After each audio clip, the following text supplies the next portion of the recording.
महात्मा का तो खेल निराला, ये तो महान आत्मा है। निकल जाए, सुई की नोक में से हाथी निकाल दे, और यदि कहीं पूंछ फंस गई तो फिर हाथी आगे नहीं जाए। ये गुरुओं की लीला न्यारी, ये जिद्दी पुरुषों की लीला न्यारी।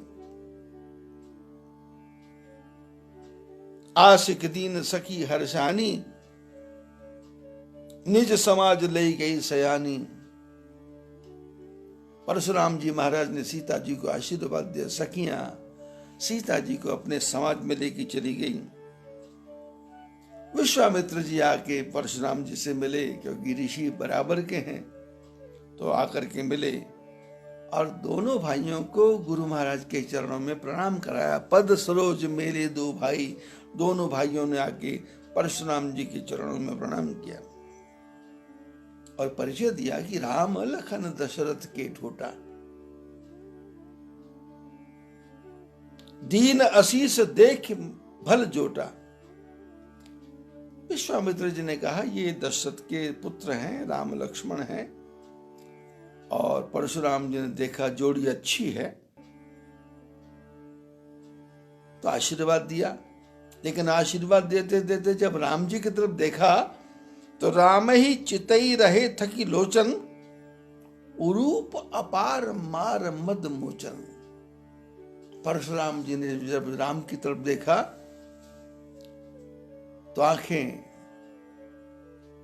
रुक गई,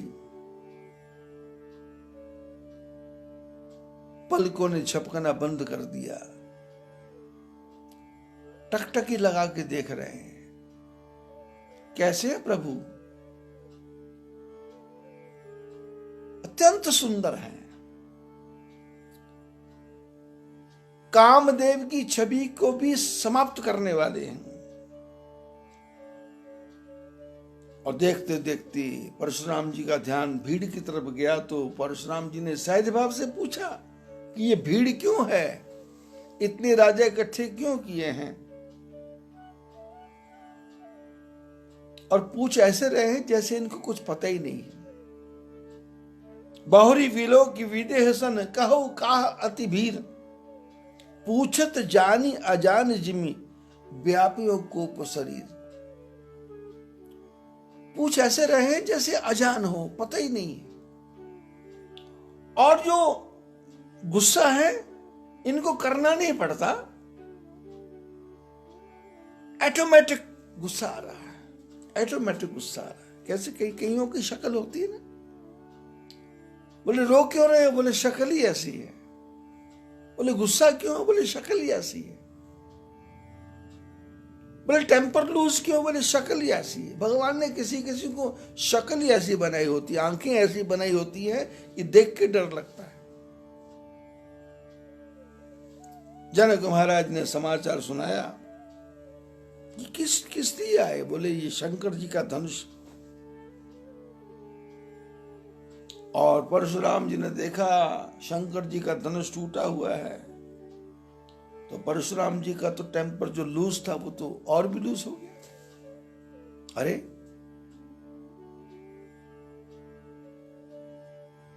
कहू जड़ जनक धनुष के तोड़ा।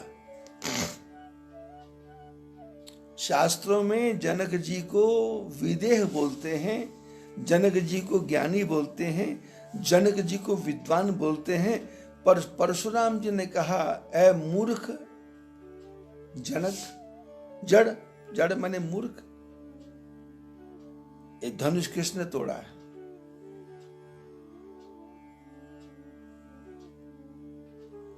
जिसने धनुष तोड़ा उसको जल्दी से दिखाओ, नहीं तो फिर पुराना कार्यक्रम शुरू होगा। नहीं तो मारे जाएंगे सब राजा मारे जाएंगे। सो बिलगाई बिहाई समाजा, न तो मारे जाइए सब जाजा। सब राजा मारे जाएंगे। जब ऐसा कहा तो राजा तो बेचारे थर थर कांपने लगे, भागने लगे इधर उधर, कोई कुर्सी के नीचे, कोई कुर्सी के पीछे, कोई टेबल के पीछे। लोगों ने कहा क्या हो रहा है? बोले तुम धनुष तोड़ने की बात करते, धनुष तो हम कब का तोड़ देते। तो बोले पर तोड़ा क्यों नहीं? बोले हमको पता था ये बाबा आएगा। धनुष तोड़ना को मुश्किल थोड़ा था, पर हमको पता था ये मुसीबत आने वाली। एक ने कहा भाई साहब मैं तो कह रहा था चलो यहां से, पर तुमने कहा मत चलो, अब नहीं चलने का फल भोगो, मरो। दूसरे ने कहा मैं तो जाने को तैयार था, पर तुमने कहा शादी होगी तो खाना वाना खा के जाएंगे तो निकलेंगे। तीसरे ने कहा मैं तो जा ही रहा था, पर तुमने कहा धनुष नहीं टूटेगा तो कोई सुंदर लड़का देख के शादी होगी तो हमारी शादी हो जाएगी, मैं तो तुम्हारी शादी के लिए रुका हुआ था।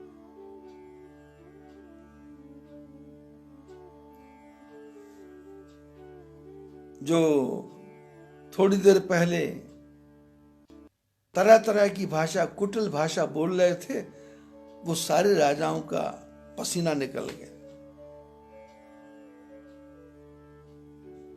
और इधर आकाश में देवता आए हुए हैं राम जी का विवाह देखने के लिए, वो भी डर गए। महात्मा डर गए, नाग डर गए, नगर के नर नारी डर गए। सोचे सकल त्रास उर्भारी, सब सोच में पड़ गए कि परशुराम जी का दिमाग यदि ज्यादा बिगड़ गया तो सब बात खराब हो जाएगी। और मन ही मन सीता जी की मां पछता रही है कि ये परमात्मा, ये सारा काम बिगड़ने वाला है। और इधर सीता जी ने जब सुना परशुराम जी के स्वभाव के बारे में, तो अर्ध निमेष कल्प सम बीता, थोड़ा सा समय कल्प के समान बीत रहा है। सभय विलो की लोग सब जानी जान की भीर, हृदय न हर्ष विषाद कछु बोले श्री रघुवीर। सारा समाज डरा हुआ है, राजा डरे हुए हैं, देवता डरे हुए हैं, नाग मुनि गंधर्व किन्नर सब डरे हुए हैं। और राम जी ने देखा कि सीता भी डर गई है, तो भगवान ने देखा कि अब समय ठीक है, क्योंकि कोई भी नहीं बोल रहा, तो हृदय न हर्ष विषाद कछु। सब राजा घबराए हुए हैं, सीता घबराई है, लेकिन राम जी घबराए नहीं है, क्योंकि प्रश्न पत्र सॉल्व करना आता है, बात करने का तरीका आता है। इंटरव्यू कौन लेगा पता है, इंटरव्यू क्या है पता है, क्योंकि सब काम में एक्सपर्ट है। तो हृदय न हर्ष विषाद कछु। इस संसार में कोई हमारे से ज्यादा बुद्धिमान नहीं है, ऐसा विचार 24 घंटे रखना है। लेकिन मैं सबसे ज्यादा बुद्धिमान हूं, ऐसा सोचना भी नहीं है।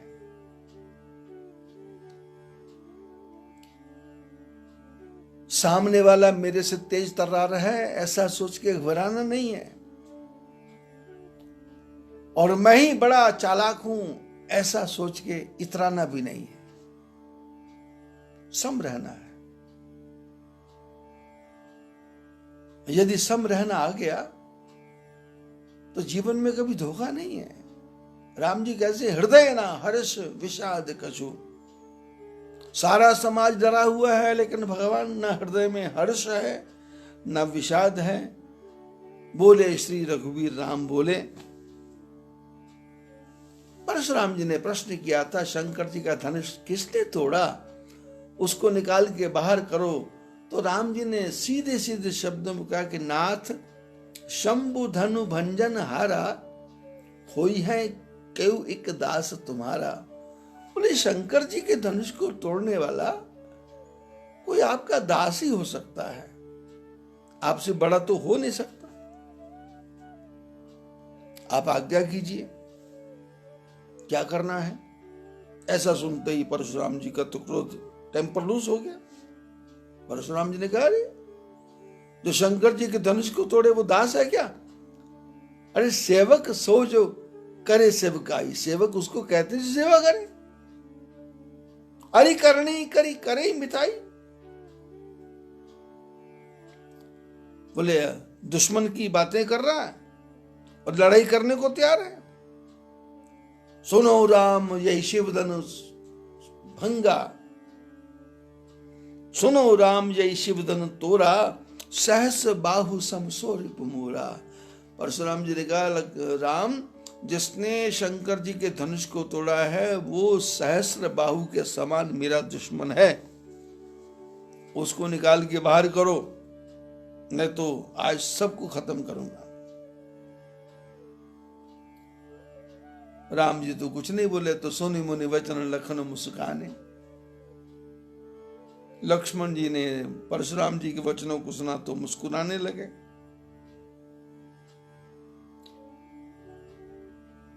परशुराम जी के पास फरसा है, उस फरसे को देख के बड़े बड़े राजा डर रहे हैं,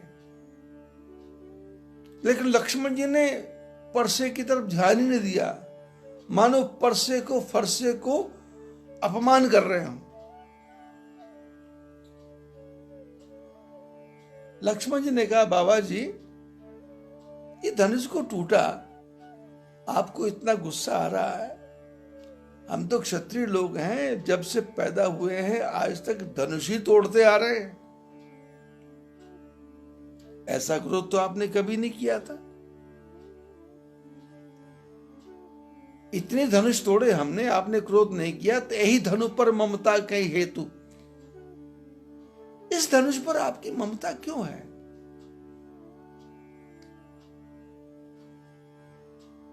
परशुराम जी का जीवन कैसा है? इनको किसी वस्तु पर ममता नहीं है। राजाओं को जीता, राज्य को वापस कर दिया, किसी से मोह ममता नहीं है। जिसको ममता ना हो उसको यदि रिमार्क्स किया जाए, यदि टिप्पणी की जाए, यदि उस पर आरोप लगाया जाए आपको ममता है, तो लक्ष्मण जी ने दुखती रख पर हाथ रख दिया, जैसे फोड़े पर हाथ रख दिया हो, जैसे दुखती जगह पे हाथ रख दिया हो। तो लक्ष्मण जी ने कहा आपको इतनी ममता क्यों है? परशुराम जी को तो क्रोध आ गया। अरे राजा के लड़के तो काल के वश में है क्या? तेरे को बोलने की तमीज नहीं है क्या? ये शंकर जी का धनुष धनु ही है क्या? तो लक्ष्मण जी इशारा करते हैं, जब शंकर का धनुष धनु ही नहीं लगता तो जिसने तोड़ा है, तो आप टूटे हुए धनुष की तरफ देख रहे हैं, खंड धनुष की तरफ देख रहे हैं, आप अखंड राम की तरफ देखो। लक्ष्मण जी ने हंस के कहा कि हमको तो सब सारे धनुष बराबर ही लगते हैं, और ये पुराना था। का क्षति लाभ जून धन तोरे, क्या नुकसान है पुराने धनुष को तोड़ने से? क्या नुकसान है? ऐसा लक्ष्मण जब बोले तो राम जी ने थोड़ा सा धीरे से आंख के से लक्ष्मण जी की तरफ देखा, और क्या लक्ष्मण जी ने कहा कि ये धनुष पुराना था, ये टूटा कैसे?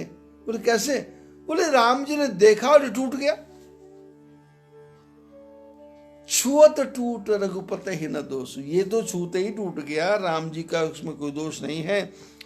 मुनि बिनु काज करिए कस रोसु। महात्मा जी आप बिना मतलब क्रोध क्यों कर रहे हैं? कोई आदमी रोड पे जा रहा था और उसके जाते ही दीवार गिर गई हवा के झोंके से, तो उससे कोई धक्का थोड़ा लगा है। परशुराम जी ने अपने फरसे की तरफ देखा, अरे मूर्ख बच्चे, तूने मेरा स्वभाव जानता नहीं है क्या?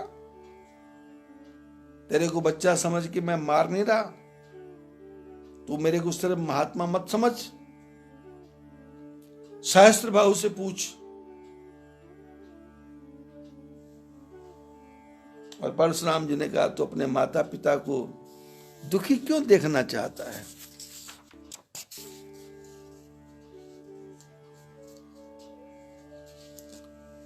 परशुराम जी को क्रोध आ रहा है, पर लक्ष्मण जी हंस रहे हैं। बेहसी लखन बोले मृदुबानी, अहो मुनीस महाभट मानी। लक्ष्मण जी ने परशुराम जी की तरफ देखा और देख के कहा, महाराज मैं समझ गया आप कितने शूरवीर हैं। आप मेरे को बार बार ये फरसा दिखा रहे हो और आपको तो ऐसा लगता है कि जैसे फूंक मार के पहाड़ को उड़ा देंगे। और आपने क्या समझा है, आपके बोलने से मैं डर जाऊंगा? मैं कोई छोटा सा फल नहीं हूं जो तर्जनी देख करके, छोटी अंगुली देख करके मुरझा जाएगा। लोगों में कहावत है कि कद्दू की बेल में जब कद्दू छोटे छोटे लगते हैं तो उसकी तरफ देखने से वो मुरझा जाते हैं। ऐसा होता नहीं है, लेकिन एक कहावत है। बोले यहां कुमड़ बतिया को नाही, जो तर्जनी देखत मुरझाई। जो तर्जनी अंगुली, ऐसे अंगुली करने से मुरझा जाएगा। अगर आपको हमारा कंटेंट पसंद आया हो तो वीडियो को लाइक करें, ज़्यादा से ज़्यादा शेयर करें और हमारे चैनल को सब्सक्राइब करें।